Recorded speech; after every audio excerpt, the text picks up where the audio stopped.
What do we know, everybody? I think I'm going to take you along for a little bit of a ride because we're going to change the alternator on this C-12 cat inside of our Peterbilt here on the farm.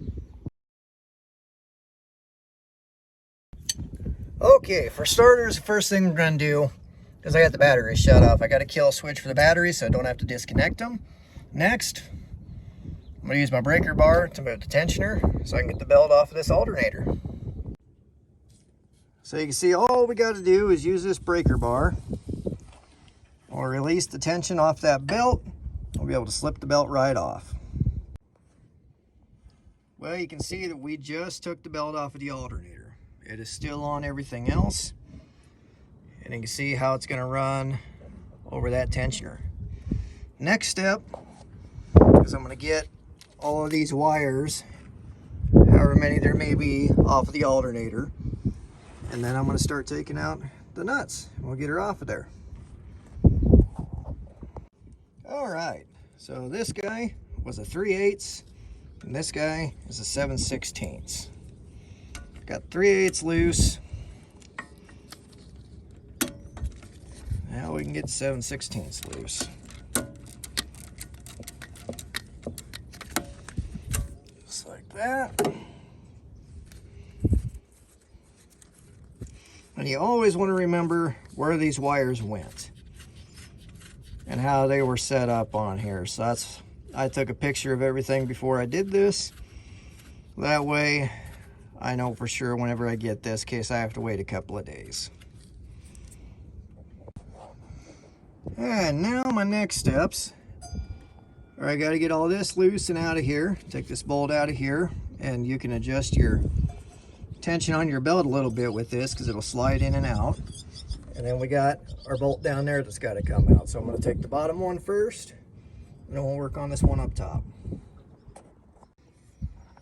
Okay, this 3/4 inch bolt, and I got a 3/4 inch nut on the back. So we'll put a wrench on the back, a socket wrench on the front, and we'll do essentially the same up here. So as you can see, we got that bottom bolt out, and on this top one, you can see it's ready to come out. My advice, keep some pressure on this so it doesn't fall off and hit you in the foot. We'll just twist this out.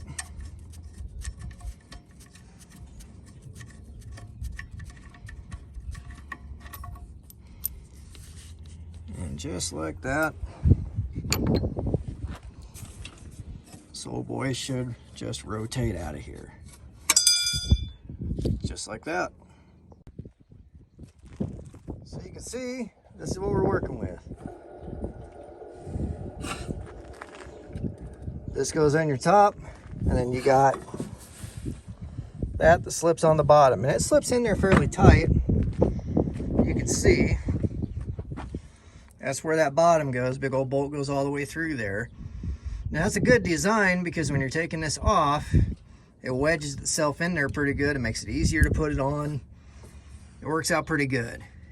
And then obviously your top sits on this bar, and you can adjust some tension on your belt that way.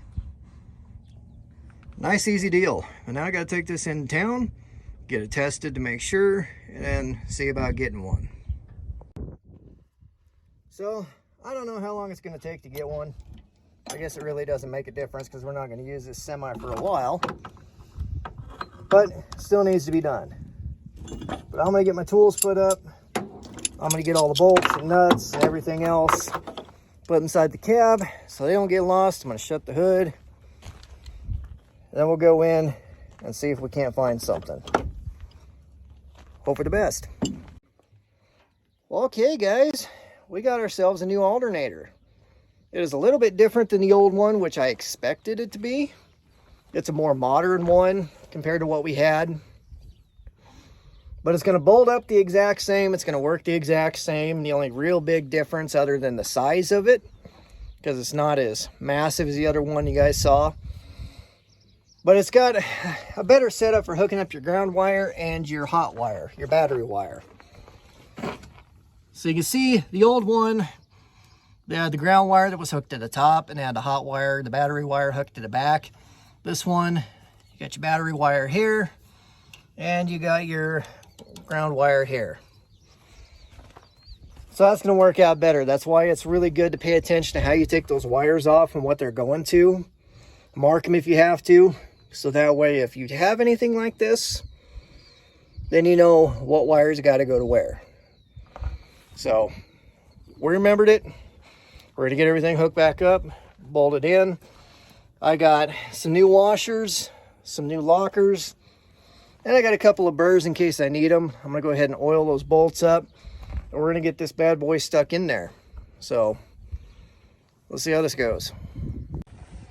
All right, first thing, we're going to oil up the threads, get the burr. We're not going to do the new one just because it's brand new. And then I'm also going to go over here. I'm going to spray inside of here. And the reason I'm going to do that is so that that long bolt will go through there just a little bit easier. All right, so our next order of business is to get the ears on these, on the bottom of this alternator, on both sides of this little yellow piece where the tube is. We're just going to rotate this up, get it slid in, and now we can go ahead and stick our bolt through our adjustment arm and into this, which is threaded, believe it or not.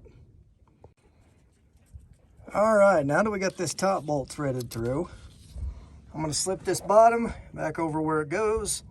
We're going to put that big long bolt through there. There we go.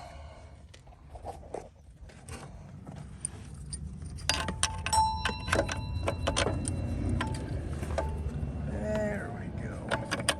Get it through that hole.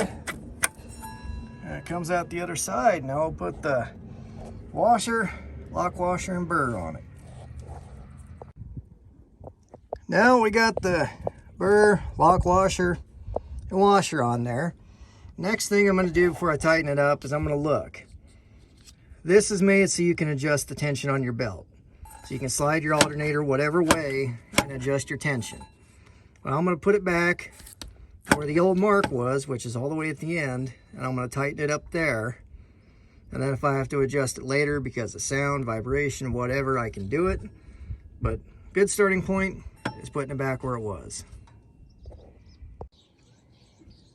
Now the next order of business is the part that's really not the same. And that's figuring these wires out. But I paid attention when I took them off, and I know that this one was the ground and this one was for the battery. So I'm going to put this one right here. I'm going to bring this one right here. We'll go ahead and put them on next. And there we go. Wires are on, tight. Bolts are on and tight. I did put that extra burr and lock washer on this side just in case it did want to rattle. That way we don't have to worry about the belt moving. Next thing to do is we'll pull that breaker bar. We'll adjust our tensioner. We'll put our belt up around this pulley. Release the tensioner. And then we'll see how she works. Now, I would also like to mention that you should pay attention to your belt. When you're moving that stuff around with the tensioner pulley and putting that belt back on, make sure it doesn't slip off or get off kilter on anything else. Otherwise, you could throw or shred the belt, and you don't want to do that. You don't want to deal with that. So now I'm going to turn the batteries back on, and I'm going to see if we can't get this thing to start up.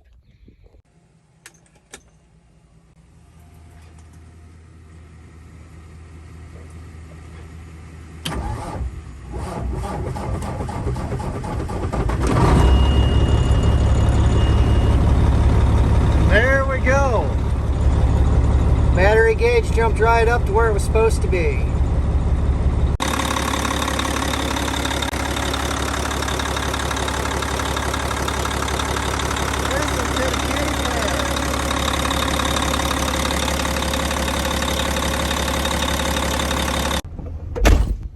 Well,